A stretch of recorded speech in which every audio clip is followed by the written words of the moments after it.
சட்டமன்ற தேர்தல் ஏற்பாடுகள் குறித்து தமிழக தலைமை தேர்தல் அதிகாரி அர்ச்சனா பட்நாயக் ஆலோசனையில் ஈடுபட்டிருக்கிறார். முக்கிய செய்தியாக நம்ம பார்க்கிறோம்.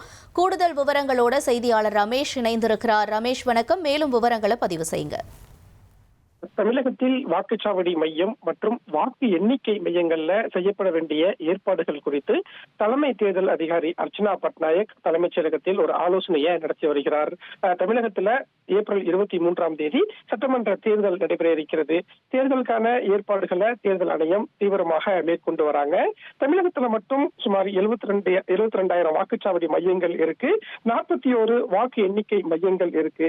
தேர்தலுக்கு இன்னும் ஒரு மாதம் இருக்கக்கூடிய நிலையில ஒவ்வொரு இடத்திலையுமே செய்யப்பட்டிருக்கக்கூடிய ஏற்பாடுகள் என்ன, பாதுகாப்பு ஏற்பாடுகள் எல்லாம் சரியான அளவுல செய்யப்பட்டு விட்டதா அப்படிங்கிற ஒரு ஆலோசனையை தான் தலைமை தேர்தல் அதிகாரி அர்ச்சனா பட்நாயக் இன்றைக்கு நடத்தி வருகிறார்.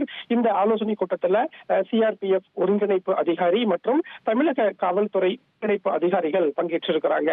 குறிப்பாக தமிழகத்திற்கு இதுவரை 300 கம்பெனி துணை ராணுவ படையினர் பாதுகாப்பு பணிக்காக வந்திருக்கிறாங்க. பதற்றம் நிறைந்த வாக்குச்சாவடிகள் அடையாளம் காணப்பட்டு அந்த இடங்கள்ல எல்லாம் பாதுகாப்பு பணிகள் தீவிரப்படுத்தப்படக்கூடிய நிலையில இன்றைக்கு இந்த ஆலோசனை நடைபெறுகிறது. இந்த ஆலோசனை பிறகு மேலும் விரிவான ஏற்பாடுகள் எல்லாம் செய்யப்படும் அப்படின்னு தகவல் தெரிவிக்கப்பட்டிருக்கு. உங்களுடைய தகவல்களுக்கு நன்றி ரமேஷ். தேர்தல் ஏற்பாடுகள் தொடர்பாக தலைமை அதிகாரி அர்ச்சனா பட்நாயக் அவர்கள் தற்பொழுது ஆலோசனையில் ஈடுபட்டிருக்காங்க. முக்கிய செய்தியா நம்ம பார்க்கிறோம். உங்கள் தந்திவன் தொலைக்காட்சியில் காதலும் கலகலப்பும் நிறைந்த ஒரு புத்தம் புதிய ஃபேண்டசி தொடர் ராஜா ராணி தினமும் இரவு 8 மணிக்கு.